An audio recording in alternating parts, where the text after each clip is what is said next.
So hi, we are at Dusit Makati. It is 11:30, 12. I think 12 na. 12 noon. Morning. And good afternoon. And we are filing for our visa application for Japan. So yeah, let's go!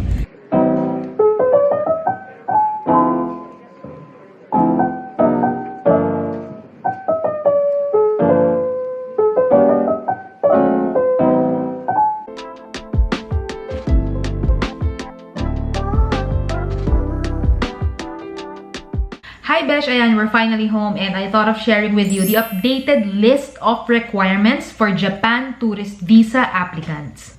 Please bear in mind that these are the requirements for Filipino tourists, and these requirements generally apply to regular tourist visa applicants, and assuming that you don't fall under the special cases. And that said, if you fall under one of the special cases, definitely you need another set of requirements. So para dyan, punta na lang kayo sa preferred agency nyo and ask for the requirements because I do not know everything. As of this month, it's April 2023. These are the following requirements for Japan tourist visa applicants. Number one, of course, you need your Philippine passport. Now, your Philippine passport must be intact, it's not broken, no tears on the pages, and it should not be expiring in 6 months. This is mandatory for all local travelers that your passport should not be expiring in 6 months if you're gonna travel, and regardless if it's a non-visa country or a visa country. And it should have at least 2 blank pages because the Japan visa would need 1 page to put on the Japan visa sticker. Alright, number 2, the visa application form.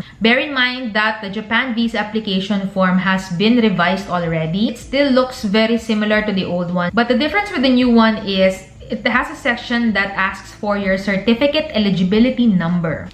Tinanong ko to sa agency where we applied and then they said, you can just leave it blank or NA because normally that part daw is reserved for yung mga diplomats, ganon. Sobrang nakakalito because mukhang magkamukha siya and there's only this very small revision. So just to be sure, ask na lang from your preferred agency. Remember, your visa application form should be filled out using black pen. Black ink pen only. And also, I would recommend that you practice filling out the form first before you fill out the one that you will submit. Because if your application form has missing elements, inconsistent elements, or erasures, or incorrect na information and spelling, these may be declined. It can affect your visa application. Practice muna the mock form and then you fill out the one that you're gonna submit. You can actually fill it out at home. Before, nung nag-apply ako ng mga 2016, if I remember it correctly, the agencies would require you to fill out the visa application form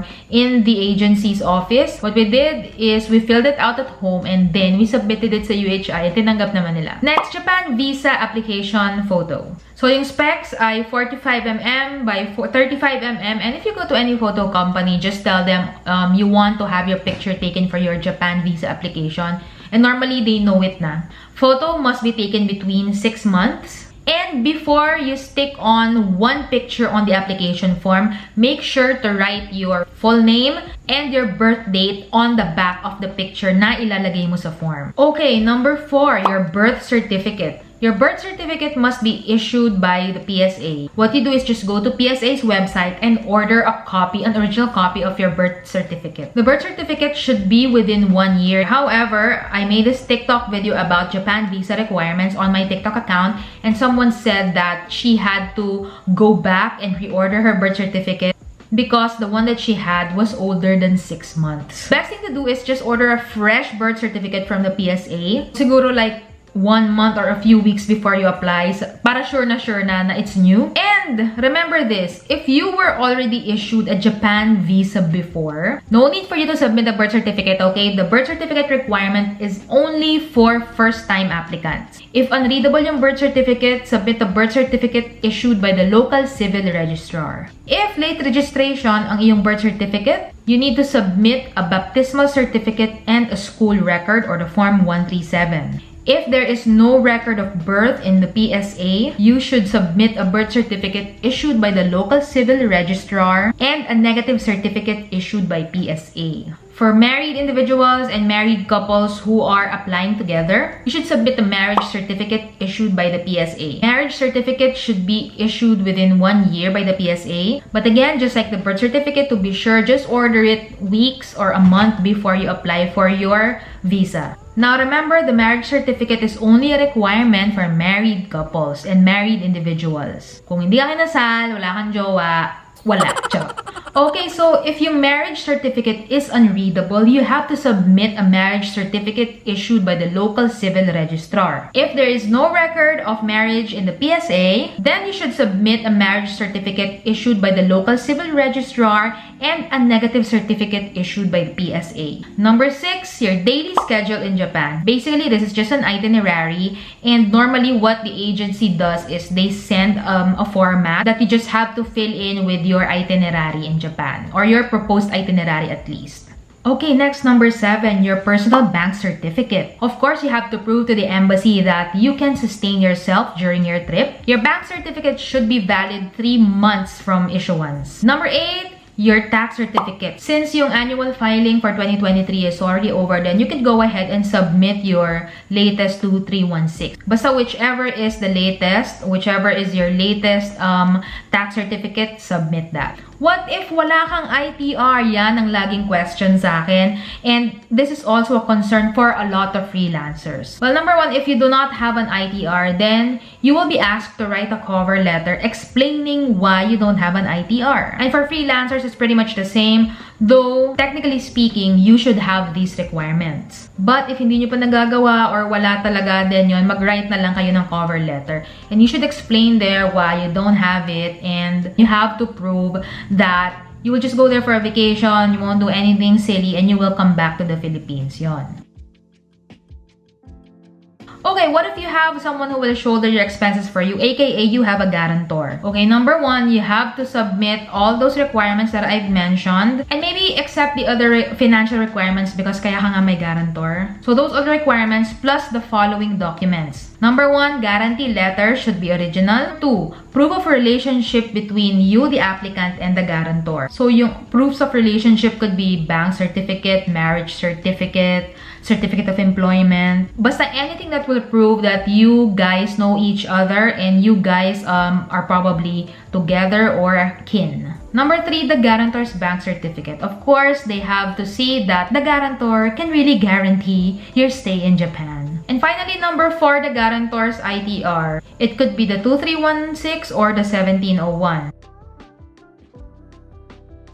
Okay, what if gusto mo mag-apply for multiple entry visa? It's pretty much the same requirements as the Japan tourist visa, but when we got to UHI, they just asked us to fill out this small form because that's the additional form for multiple entry applicants. So we just filled that out. It was very fast. We filled that out in the agency already, and they attached it to our application. Okay, so some notes that I might have skipped. Okay, let's start first with the visa application, preparing your documents. So number 1, all documents should be printed out on an A4 size bond paper only. Okay, number 2, I always say this whenever someone is asking me tips when it comes to applying for any type of visa, and that is you should have supporting documents with you. In my case, I brought a certificate of employment. This is good practice when applying for any type of visa because you don't know if the agent will ask for extra documents from you. So best to bring supporting documents with you always. So what are the types of supporting documents? So these can be mga DTI certificates, articles of incorporation, if you are an entrepreneur, mga SEC certificates, other BIR forms, school records. So yun ang mga samples ng supporting documents. Also, if you were issued a Japanese visa before but it was already in an old passport, please bring that because you have to attach it to your new passport. This is important especially if you don't have the birth certificate just because you have an existing visa na. So you can do away with the birth certificate requirement. Because even if you were issued before and there's no proof of that in your set of documents, wala. Incomplete yung documents mo. Next, please do not lie on your documents. I cannot stress this enough. Next, you have to remember that if you submit a visa application, even if it's complete, you have enough supporting documents, you have provided enough proof that you can sustain yourself, there is no guarantee that the embassy will issue you a visa. And they will not disclose the reason why they denied you if ever they do. Ganon talaga. It's not only unique to the Japan embassy. Even US visa, ganon din sila. And yung iba-ibang in-apply ng visa. There are some cases wherein the embassy would request for additional requirements from the applicant. And if you encounter that, you have 3 months to submit your additional requirements until your application is terminated. So if you go beyond 3 months, ito terminate na nila yung application mo. Okay, so when it comes to the type of visa that the embassy will issue you, please note that this is up to the embassy. You cannot choose na, oh, I want multiple entry, I want single entry. No.